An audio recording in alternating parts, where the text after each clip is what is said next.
Kita lanjutkan kembali. Terima kasih untuk sahabat-sahabat Merkuri. Bu Sundari, ada yang ingin sedikit saya luruskan ya dari pertanyaan Anda. Ada lowongan kerja yang isinya menyebutkan lulusan apapun bisa melamar asal S1. Bagaimana cara kita tahu talent ready kalau seperti ini? Apakah talent ready sama dengan rekrutmen? Ini yang mungkin mohon maaf Bu Sundari, saya tadi juga baru talent ready itu adalah istilah yang tidak terlepas satu dengan yang lain. Bukan talent yang ready gitu, bukan begitu ya. Betul. Tapi talent ready itu sama dengan job seeker, pencari kerja. Betul. Itu istilahnya Iya. sekarang talent ready, gitu Tapi ya. ada persiapannya kayak gitu. Ini cukup jawaban dari saya saja, begitu ya. Kemudian Mbak Dewi, bagaimana dengan perusahaan yang proses rekrutmennya melalui online? Oke. Bagaimana caranya kita bisa mengetahui talent ready seseorang? Nah, ini juga mungkin pertanyaan kedua sudah kejawab dengan tadi ya, Betul. bahwa talent ready itu artinya adalah job seeker, identik dengan job seeker, pencari kerja. Tapi kalau perusahaan yang proses rekrutmennya secara online, Benar. Devi dulu. Karena dari dua perusahaan terakhir sampai sekarang pun di MSI itu pakai online juga. Pakai online ya? Ya, untuk mau di psikotesnya atau mau di rekrutmennya itu di online. Untuk menilai kandidat yang sudah ready nih, satu, kalau orang udah benar-benar niat untuk apply di suatu perusahaan dan ketika dipanggil interview, meskipun itu even dengan online ya, Microsoft Teams, Zoom ataupun Google Meet dan sebagainya, dia pasti prepare. Ada orang prepare-nya, saya harus cari wifi kuat. Biasanya ngopi di luar, di kafe ya, di kafe yang dia pakai wifi-nya kuat ya, dan dia juga cari tempat yang jauh dari keramaian, satu. Terus gitu, yang kedua pakaiannya, yang ketiga knowledge-nya itu nggak harus detail ke lini pekerjaan yang dilamar, karena memang tergantung ini ya, pengalaman sama pemahaman dia. Nggak selalu match sama yang terjadi di lapangan rekruternya. Tapi untuk bisa melihat talent ready, kalau dari sudut pandang online, yaitu tadi, dia kalau jaringan kita nggak bisa memungkirin ya. Tapi kalau misalnya yang kita lihat, dia ternyata pakai HP nih, disodorin kayak gini. Ini kan kita kelihatan hidung doang nih, atau gini doang. Lah kan itu kayak foto ya di dongakin, itu jangan sampai kayak gitu. Yang HP-nya ditaruh set, kemudian dia pakai earphone atau apa yang sekiranya suara dia jelas dan dia juga jelas dengar suara dari rekruter. Kemudian dia bisa menyampaikan informasinya dengan enak kayak gitu. Itu prepare banget kalau seperti itu. Tapi kalau misalnya ada beberapa case, katakanlah dia posisinya sebagai admin produksi, ini biasanya identik dengan mereka yang ala kadarnya. Kalau admin di perusahaan manufaktur atau perusahaan apapun itu, yang adminnya produksi, itu pasti habitnya masih kayak operator ya, masih kayak orang lapangan. Jadi dia apa adanya, sudah HP-nya kayak gini terus gitu dia ngomong ngeblur dan sebagainya. Itu kita sebenarnya bisa menilai pengalamannya dia, tapi tidak dengan maksud dia itu apa sih kok gini kan, jadi nggak jelas. Kita gak jelas ya. Bener. Jadi ngerasa kayak nggak ada harganya gitu di mata kandidat. Jadi jangan seperti itu. Itu kayak attitude-nya lah kalau misalnya prepare yang seperti itu. Sebaiknya ya sekiranya kalau kita menghadapi orang baru terus gitu, yang kita sayang harus seperti apa, kayak gitu aja. Oke. Orang yang disayang loh. Iya, orang disayang loh. Silakan Fatima memperjelas apa yang disampaikan oleh Mbak Devi. Bahasanya bersayap terus. Iya, betul. Iya, Maklum kan baru. Iya. Mbak Fatima, bagaimana kalau online? Kalau online tadi sudah sedikit banyak sudah dijelaskan sama Mbak Devi juga ya. Untuk pemilihan background misalnya dia kriterianya siap atau enggak, itu bisa dilihat. Oh ya, dia sudah mempersiapkan roomnya ini supaya tidak terdengar dengan berisik atau enggak. Terus provider tadi kan. Terus untuk kesiapan bajunya juga, karena ada beberapa yang pada waktu saya interview untuk ya betul, untuk ini tergantung pada levelnya juga ya, kita hire-nya apakah level staff, apakah level SPV manager. Kalau level SPV manager mereka sudah well prepare banget, udah tahu harus seperti ini, harus seperti ini. Karena udah pengalaman lah ya. Kalau untuk fresh graduate atau mungkin level-level operator, biasanya mereka lebih ke apa ya? Kita sebagai recruiter juga ikut bingung sendiri kadang-kadang. Gitu ya. Selain namanya untuk tes online juga, kita kan juga bukan hanya interview juga, nanti kita ada serangkaian tes juga, ada psikotes. Kalau saya dulu pakai psikotes online juga sama pakai interview. Jadi psikotesnya juga online ya? Iya, nanti ada psikotes online yang kadang-kadang ada ada yang sudah disiapkan sama perusahaannya. Jadi kita cuma menampilkan aja melalui Zoom. Kadang-kadang kita kasih time-nya juga sesuai dengan pada waktu kita ngerekrut offline kayak gitu. Jadi itu ada serangkaian proses. Seperti itu. Baik. Mudah-mudahan menjawab ya Mbak Dewi tadi kalau saya nggak salah. Saya menyapa Ibu Vita. Terima kasih Ibu Vita, selamat pagi. Saya ibu yang punya anak memasuki masa-masa mencari kerja. Apa saja yang perlu dipersiapkan saat akan interview selain tahu info tentang perusahaan yang di-apply? Itu pertanyaan pertama. Yang kedua, untuk psikotes, pertanyaan apa yang biasanya ada? Bisa dicontohkan. Bu Vita ini sayang banget sama anaknya ya. Iya. Mau ngasih bocoran-bocoran gitu ya. Bentar. Ya, silakan. Oke. Kalau ke Bu Vita ya, untuk biasanya orang tua yang perhatian banget sama anaknya kayak gini, anaknya yang cari kerja, yang ribet ibunya. Iya. Benar. Tapi itu memang nanti suatu saat Devi akan merasakan. Oh itu iya. Mulai Apalagi dari sudah anak-anak kiat-kiat. masih sekolah. Bener, Ya, sekolah. diajarin. Itu ada teman saya namanya Nila, itu anaknya sekolah gitu ya. Yang repot emaknya gitu. Bener. Bikinin pekerjaan tangannya dan segala macam. Kreativitasnya. Sampai sekarang Kayak gitu. gitu. Oh, inisialnya bagus banget ya, langsung Mbak Nila gitu. Oh, iya. Ada teman saya, teman baik itu. Oke. Iya. Oke, untuk Bu Vita ya, satu ya company profile pasti. Yang kedua job desk-nya. Itu usahakan anaknya sudah ada sedikit background yang merepet lah dengan pengalaman yang dicari. Karena job desk itu selalu di setiap lowongan pekerjaan selalu disampaikan ya. Benar, ini benar. kualifikasinya ini, Benar, job desk-nya betul. ini gitu Betul. ya. Oke. Terus Kemudian komunikasi anaknya itu juga perlu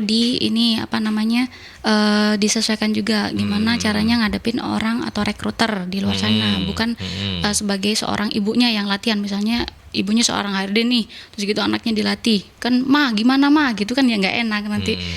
Panggilnya aku kamu juga jangan, kayak ibu terus gitu bapak, meskipun dia agak sedikit muda ya kita sama ratakan aja bapak sama ibu seperti itu. Kemudian yang selanjutnya itu untuk psikotesnya sendiri. Di internet banyak kok. Di internet banyak, boleh latihan-latihan seperti itu, tapi tidak menutup kemungkinan kalau di psikotes benar-benar dengan orang yang profesional itu tidak berpengaruh. Dia latihan nih, katakanlah setiap hari download psikotes online yang ada di internet, terus gitu latihan, scoringnya ternyata ini jawaban yang benar ini dan sebagainya.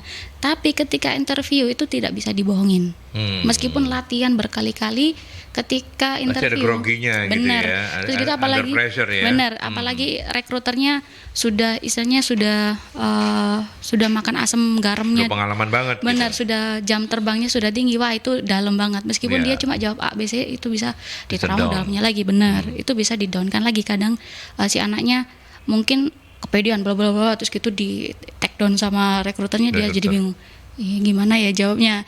Nah itu yang penting mengalir aja sesuai dengan apa sebenarnya yang terjadi. kalau kondisi kayak begitu itu tujuan dari rekruter apa sih? Ngetes Gali. ini ya, Gali. menggali dan ngetes struggle-nya si anak ini sampai seberapa ini gitu ya. Apalagi manufaktur itu yang cenderung kayak situasinya kan nggak stabil ya untuk masalah mental atau kayak gitu. Jadi dipersiapkan seperti itu. Apakah dia sudah ready nih untuk kesiapan mentalnya? Apakah dia sudah siap di posisi yang dilamar atau enggak tadi aji mumpung. Kalau aji mumpung boleh asalkan kita sudah siap. Yang namanya talent ready adalah dia sudah siap.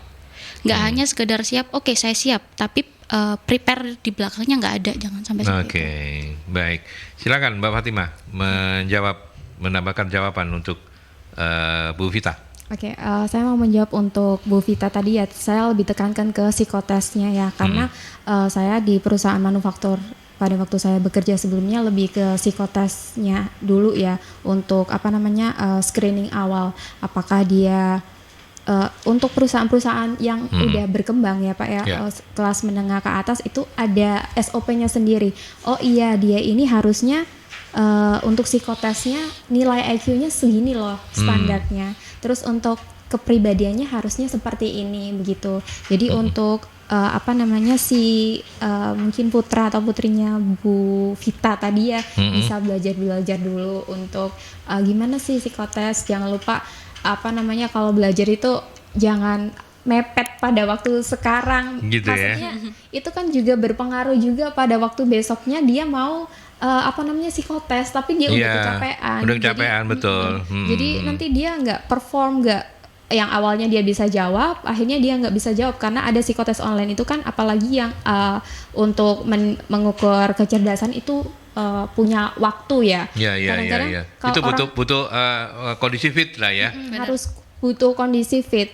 Jadi kadang-kadang rekruter juga menginformasikan kan, biasanya 1 hari sebelumnya kalau psikotes itu 1 hari sebelumnya. Jadi mereka ada persiapan nih untuk belajar dulu biar besoknya nggak kebut sistem kebut satu SKS sistem kebut semalam gitu ya.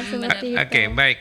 Kita waktu kita memang tidak panjang lagi, dan untuk membantu Bu Vita, membantu sahabat-sahabat Merkuri yang sudah bergabung tadi, mungkin untuk putra-putrinya atau barangkali juga kalau misalnya teman-teman job seeker sedang mendengarkan program ini, saya ke Mbak Fatima, terus kemudian nanti closing statement-nya juga dari Devi.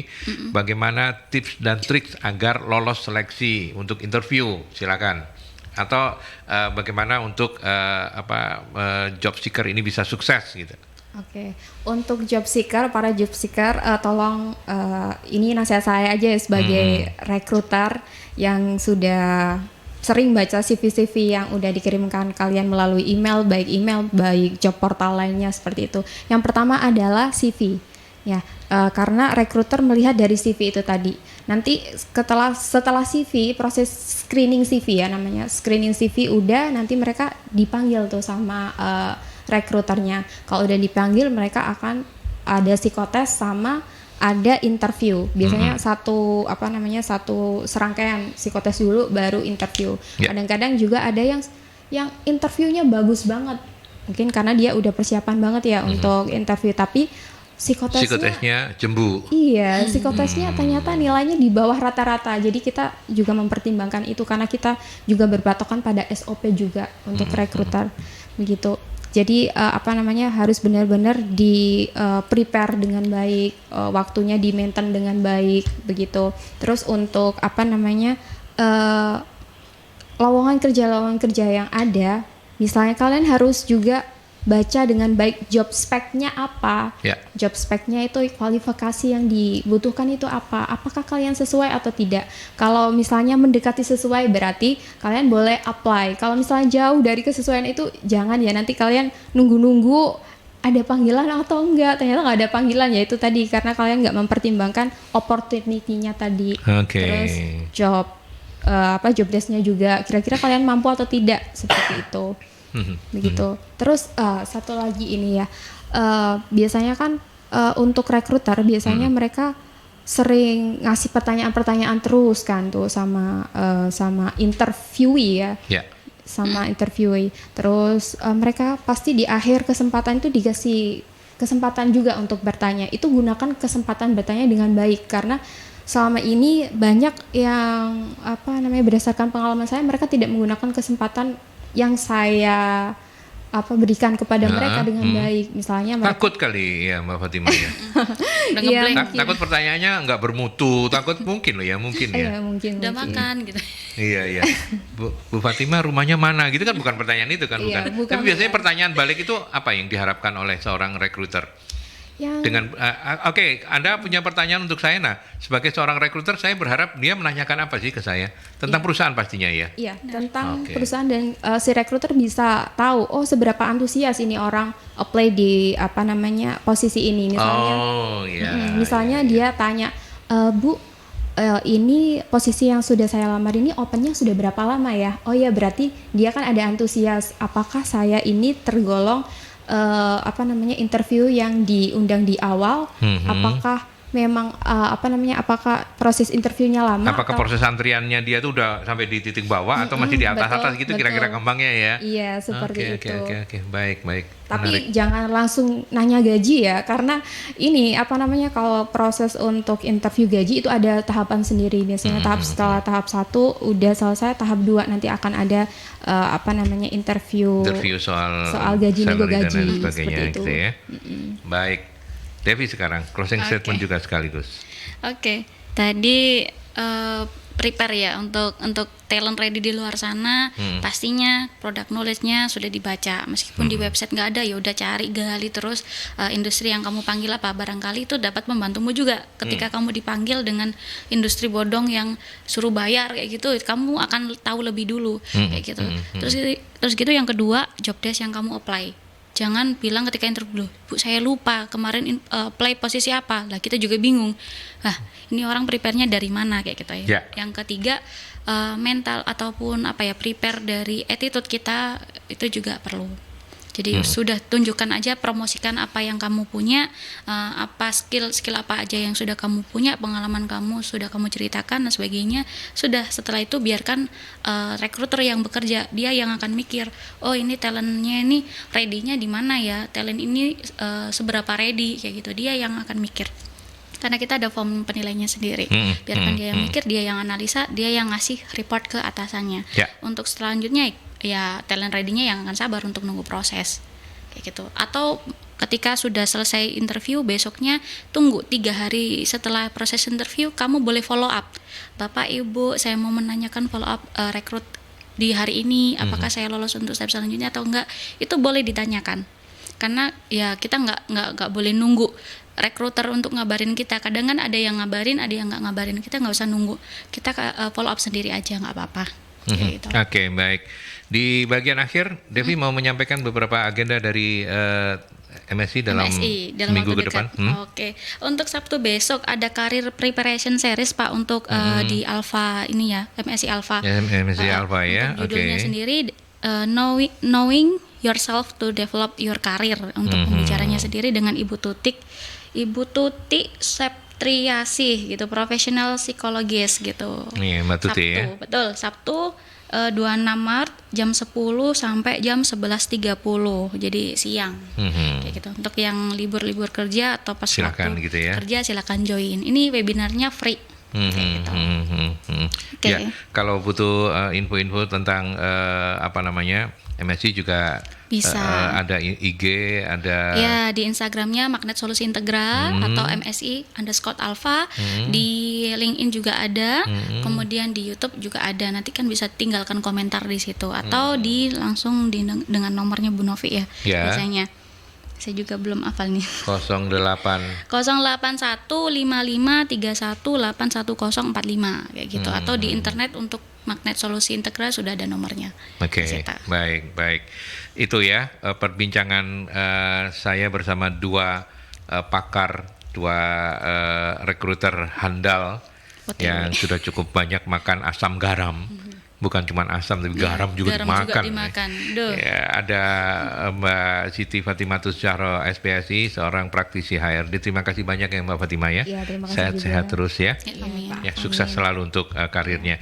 Kemudian Devi juga thank you ya, Dev. Iya Pak, terima kasih. Sampai kita ketemu minggu depan ya. Iya, ketemu terus. Oke, baik sahabat Mercury, sahabat YouTube, sampai di sini saya menemani Anda di dialog solusi bisnis dan sumber daya manusia bersama Magnet Solusi Integra MSI Consulting.